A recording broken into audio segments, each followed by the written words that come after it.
Sinabi ni Suhong sa mga estudyante, sabay-sabay na kayong sumugod sa akin. Nagmamadali ako. Naguluhan ang mga estudyante at nagsimulang magbulungan sa isa't isa. Nagtataka sila kung saan ba nanggaling ang mayabang na bagong sultan na ito, at iniisip ng ilan na baka isa itong tunay na eksperto. May nagtanong kung may nakakakilala ba sa kanya, ngunit walang nakasasagot. Walang nakakakilala sa bata at halatang hindi ito nagmula sa kanilang probinsya. Doon na humakbang pasulong si Wang Teng. Bigla niyang pinasiklab ang kanyang pulang aura habang mayabang na nagsasalita.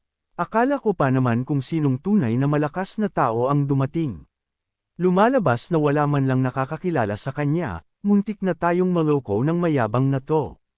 Buong yabang niyang hinamon si Suhong at ipinakilala ang sarili bilang si Wang Teng, ang lalaban sa kanya. Mabilis na kumilos si Wang Teng, binabalot ng nagliliyab na pulang enerhiya ang kanyang mga kamao habang umuungal na sumusugod. Ngunit sa halip na mabahala, nanatiling kalmado si Suhong.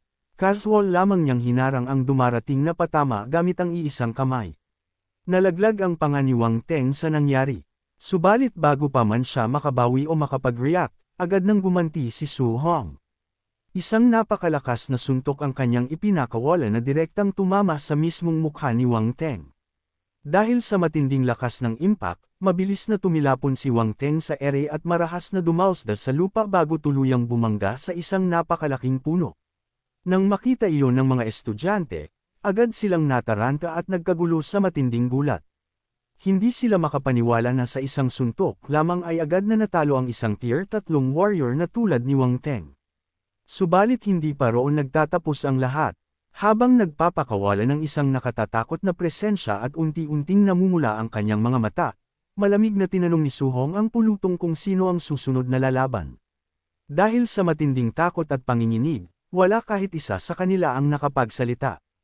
Ilang sandali lamang ang lumipas, nagsimula ng magtakbuhan at magsigawan sa takot ang mga estudyante. Nang mapansin ni Suhong na tumatakas ang mga ito, agad niyang pinakawalan ang kanyang kapangyarihang telekinesis. Sa isang iglap, nakabuo siya ng napakaraming latigong enerhiya na mabilis na humabol at isa-isang gumapos sa lahat ng tumatakas. Nagpanik ang mga estudyante nang mapagtanto nilang ang kanilang kinakalaban ay isa rin palang Spirit Master. Dahil sa matinding gipat, agad silang umamin sa kanilang pagkatalo at humingi ng awa. Subalit binaliwala lamang sila ni Suhong at walang pag-aalinlangang ipinagpatuloy ang pag-atake. Isang marahas na suntok ang ipinatama niya sa isa sa kanila, dahilan upang mabilis itong lumipad sa ere. Sunod-sunod niyang pinatamaan ang iba pa, at isa-isang napalipad ang mga ito sa matinding lakas ng kanyang mga patama. Sa loob lamang ng ilang sandali, napalipad niya sa ere ang buong grupo ng walang kahirap-hirap. Labis na namangha ang iba pang mga estudyanteng nakasaksi mula sa malayo.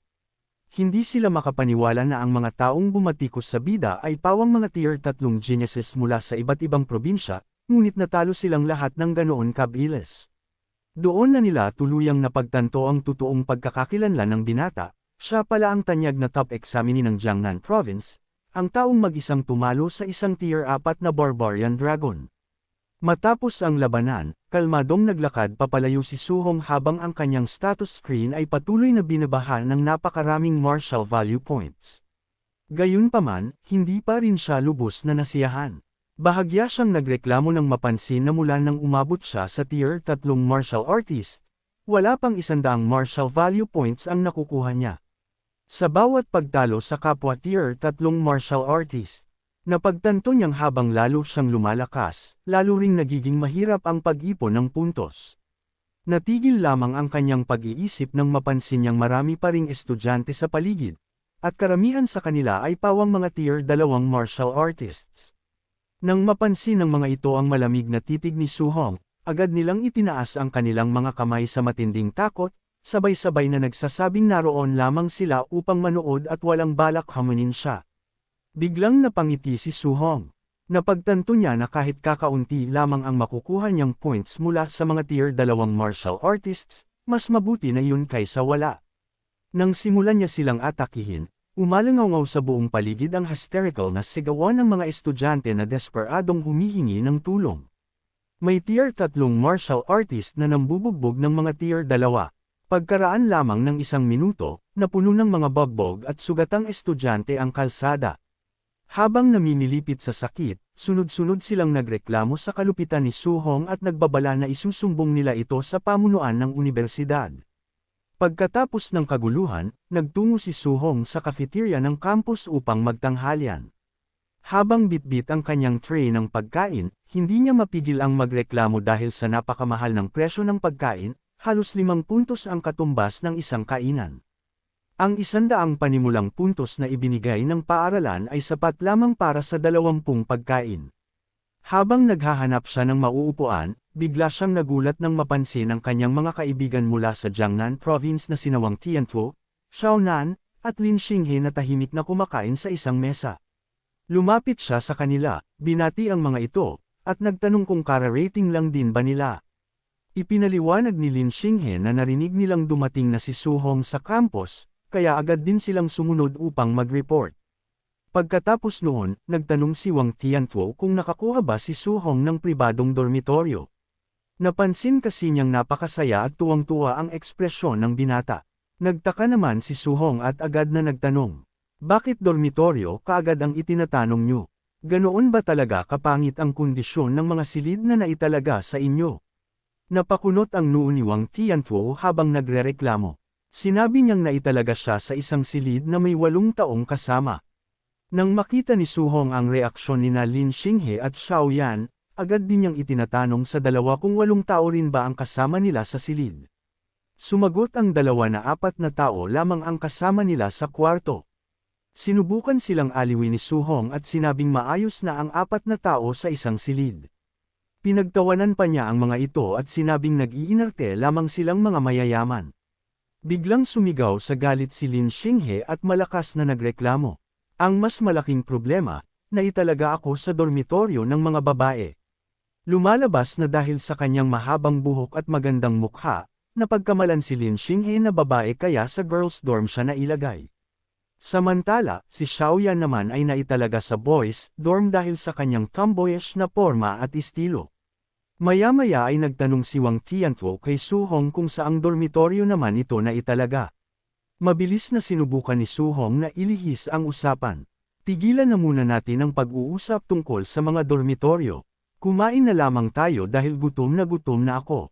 Ngunit hindi siya tinantanan ng 3. Sinabi nilang huwag niyang sabihin na italaga siya sa isang mas magandang silid. Idinagdag pa nila na dahil pare-pareho naman silang taga Jiangnan Province, kahit mas maganda pa ang dormitoryo nito kaysa sa kanila ay hindi naman nila siya kaiinggitan. Hindi sumagot si Suhong at nagpatuloy lamang sa pagkain. Dahil dito, pilit siyang pinagsalita ni Xiao Yan at sinabihang huwag puro kain lamang ang gawin. Sa sobrang pangungulit ng 3, casual na ibinunyag ni Suhong na binigyan siya ng isang pribadong villa. Sa isang iglap, natahimik ang buong mesa. Bago pa tuluyang sumabog sa galit ang 3, mabilis na gumawa ng dahilan si Suhong, sinabi niyang may kailangan pa siyang asikasuhin kaya mauuna na siyang umalis. Pagbalik ni Suhong sa kanyang villa, agad siyang pumasok sa kanyang gaming pod upang muling magsagawa ng mga simulated battle. Hindi siya tumigil hanggat hindi tuluyang nauubos ang kanyang mental power, patuloy na itinutulak ang sarili hanggang sa sukdulan ng kanyang limitasyon. Matapos ang pagsasanay, sinuri niya ang kanyang status screen. Nasiyahan siyang makitang umabot na siya sa bronze rank 4. Bukod pa roon, umunlad din ang kanyang kasanayan sa paggamit ng sibat, ang kanyang movement techniques, at ang paraan ng kanyang pagkilos sa labanan.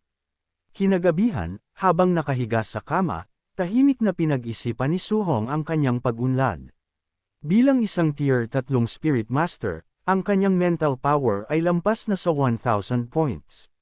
Gayunpaman, 8 magkakasunod na simulated battle lamang ang kinaya niyang gawin bago tuluyang maubos ang kanyang lakas. Kung isang ordinaryong martial artist na wala pang 100 points na mental power ang susubok noon, malamang na kailangan nitong magpahinga pagkatapos ng bawat solong laban. Dahil sa napakalaking kalamangan ng kanyang mental power, sigurado siyang mas mabilis ang magiging pag-unlad ng kanyang pagsasanay kumpara sa iba. Matapos ang isang mahimbing na tulog, biglang umalangaw kinabukasan ang isang malakas na broadcast sa buong campus. Paalala sa lahat ng bagong estudyante, sa loob ng 10 minuto, kailangan ninyong magtipon sa field number 13. Ang bawat isang minutong pagkaantala ay may katumbas na bawas na 10 points. Agad na nagmadaling magbihis si Suhong. Kinuha niya ang kanyang sibat at mabilis na tumakbo palabas ng kanyang vilya habang nagrereklamo sa napakalupit na sistema ng pagbabawas ng puntos, lalo't mula sa napakarami niyang simulated battles ay wala pa man lang siyang naipong 20 points. Habang mabilis siyang tumatakbo sa kalsada, bigla siyang napatigil sa matinding pagkabigla nang may sumigaw sa paligid gamit ang kanyang nakatitawang online username. Sa isang iglap, napagtanto ni Suhong na nabunyag ang kanyang lihim na pagkakakilanlan. Napatanong siya sa sarili kung sino ang taong iyon at kung paano nito nalaman kaagad ang kanyang tunay na pagkatao. Ang babaeng tumawag sa kanya ay walang iba kundi si Ching Huan. Galit na galit itong humarap sa kanya at sumigaw.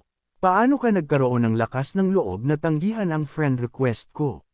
Hindi lang yun, ibinlock mo pa ako.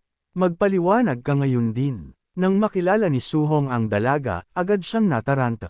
Napagtanto niyang ito pala ang babaeng inakala niyang nagtangkang mambola at mang-scam sa kanya online. Hindi siya makapaniwala na talagang hinanap siya nito sa totoong buhay, at naramdaman niyang magiging isang napakalaking istorbo ang dalagang ito sa kanyang buhay estudyante.